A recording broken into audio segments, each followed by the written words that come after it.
모세가 자기 장인 이드로에게 책망을 받은 메시지가 있는데 출애굽기 19장인가 나옵니다. 어떤 내용이냐면 하루는 모세가 사람들에게 상담을 하기 위해서 있는데 사람들이 줄을 쫙 서 있죠.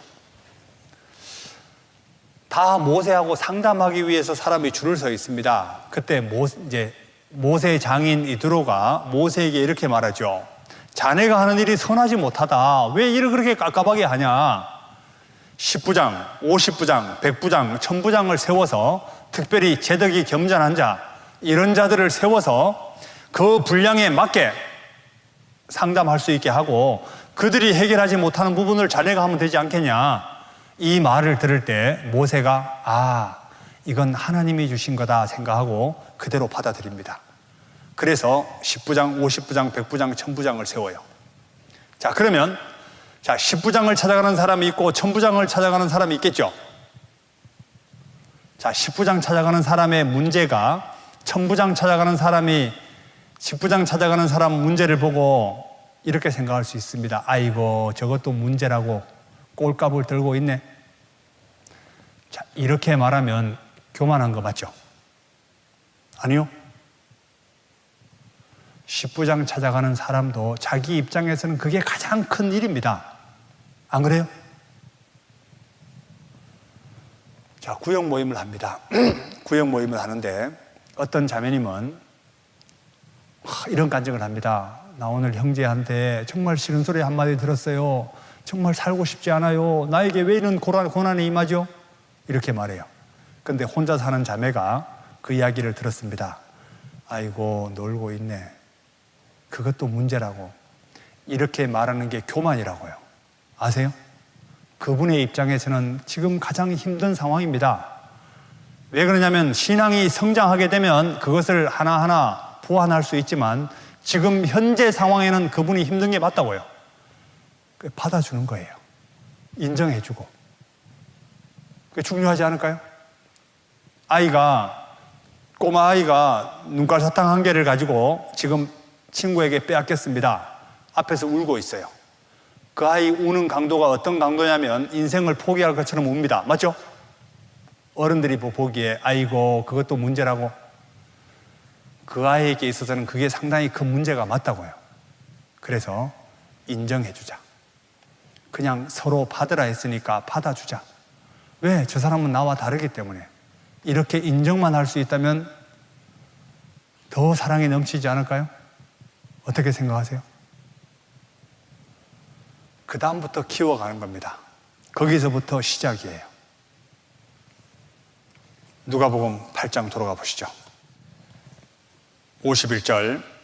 집에 이르러 베드로와 요한과 야고보와 및 아이의 부모 외에는 함께 들어가기를 허하지 아니하시니라.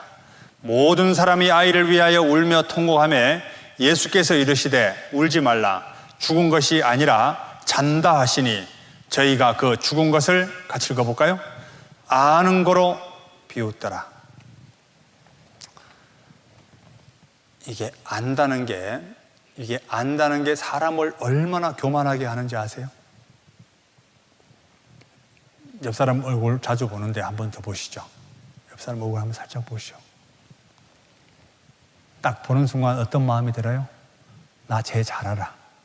나 저 형제 잘 알아. 이게 얼마나 큰 오류인 줄 아세요?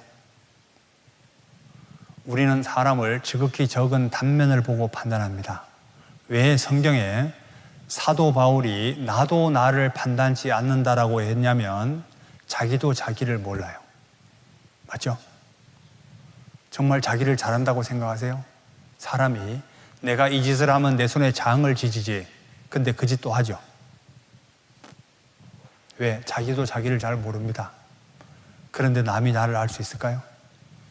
나에 대해서 완벽하게 아시는 분은 누구밖에 없냐면 하나님밖에 없습니다. 자, 그런데 경험이 때로는 하나님의 말씀을 막을 수 있다고 그랬죠? 자, 죽은 사람을 한 번도 못 본 아이의 입장에서 한번 생각해 볼까요? 아이에게 예수님이 이렇게 말합니다. 얘야, 쟤는 지금 죽은 것이 아니라 잔다. 가서 깨워라. 이렇게 말하면 죽은 사람을 한 번도 못 본 아이는 우리 사람들이 말하기를 아이고 저 철없는 애 이렇게 말할 수 있습니다. 그런데 걔는 가서 그 아이를 깨우겠죠. 안 그래요? 얘야 빨리 일어나. 너 그만 자고 일어나 이러겠죠. 그런데 죽은 사람을 많이 본 경험이 있는 사람의 입장에서 한번 생각해 볼까요? 얘야 헛수고하지 마라. 걔는 죽었다. 이렇게 말하죠. 결국은 경험이 하나님 말씀을 막을 수도 있다는 이야기입니다.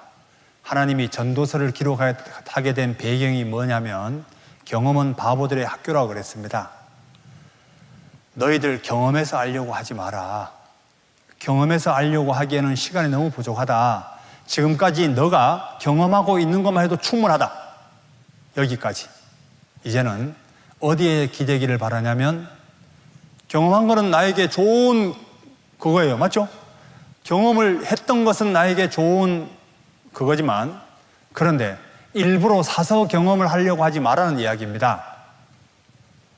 왜? 솔로몬이 경험해 받는 이유를 전도서에 상세히 기록하고 있거든요. 사람을 고통 주는 거 한번 욥기 4장을 한번 보시죠. 욥기 4장 1절. 대만 사람 엘리바스가 대답하여 가로되 누가 내게 말하면 내가 염증이 나겠느냐? 날지라도 누가 참고 말하지 아니하겠느냐? 전에 내가 여러 사람을 교훈하였고 손이 늘어진 자면 강하게 하였고 욥에 대해서 이야기하는 겁니다. 넘어져가는 자를 말로 붙들어 주었고 무릎이 약한 자를 강하게 하였거늘 이제 이 일이 내게 임함에 내가 답답하여 하고 이 일이 내게 당함에 내가 놀라는구나. 내 의뢰가 경외함에 있지 아니하냐? 내 소망이 내 행위를 완전히 함에 있지 아니하냐? 생각해봐라. 죄 없이 망한 자가 누구인가? 정직한 자의 끊어짐이 어디 있는가? 내가 보건대 악을 밭갈고 독을 부리는 자는 그대로 거두나니. 욥, 너가 겪고 있는 그 고통 왜 그런지 아냐? 내가 알기에는 분명히 너가 내 의뢰가 여호와를 경외함에 있지 아니하고 내 소망이 내 행위를 완전히 함에 있지 아니하고 생각해봐라. 죄 없이 망한 자가 누구인가? 너 지금 하나님을 경외하지 않고 분명히 하나님께 의뢰하지 않고 너 지금 죄가 있기 때문에 망하는 거다. 이거 욥이 열 받을까 안 받을까요? 자기의 입장에서 욥을 바라보고 있죠.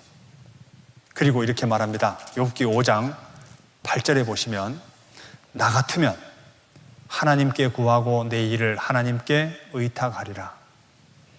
이게 진짜 교만한 말입니다. 나 같으면 이렇게 하겠다. 엘리바스에게 이런 환경이 만약에 허락됐더라면 엘리바스는 어떻게 됐을까? 아마 견디지 못했을 겁니다. 맞죠? 결국은 자기가 지금까지 경험한 바로 사람을 보는 것도 지혜가 아니에요. 그죠? 그래서 특별히 고린도전서 4장에 사도 바울이 이런 말씀을 하고 있습니다. 고린도전서 4장을 한번 보시죠. 3절. 너희에게나 다른 사람에게나 판단을 받는 것이 내게는 매우 작은 일이라. 같이 읽어볼까요? 나도 나를 판단치 아니하노니. 사도 바울 자신도 자신을 판단치 않는데요. 왜 그러냐면 자기도 자기를 잘 모른다는 이야기잖아요. 내가 자책할 아무것도 깨닫지 못하나니 그러나 이를 인하여 의롭다함을 얻지 못하니라. 다만 나를 판단하실 이는 누구니라? 주시니라. 그러므로 때가 이르기 전 주께서 오시기까지 아무것도 판단치 말라. 그가 어둠에 감추인 것을 드러내고 마음의 뜻을 나타내시리니 그때 각 사람에게 하나님께로부터 칭찬이 있으리라. 아무것도 판단치 마라. 그래서 실제 이게 교회 안에서 많은 죄를 범할 수 있는 게 있습니다. 그래서 성경을 많이 안다고 너무 우쭐댈 것도 없습니다. 그래서 아는 거로 배웠더라. 안다면 진짜 아는 것은 내가 그것을 생활과 연결시키는 게 진짜 아는 겁니다. 맞죠? 그래서 아는 게 많은 사람에게 상처를 줄 수 있다는 이야기죠.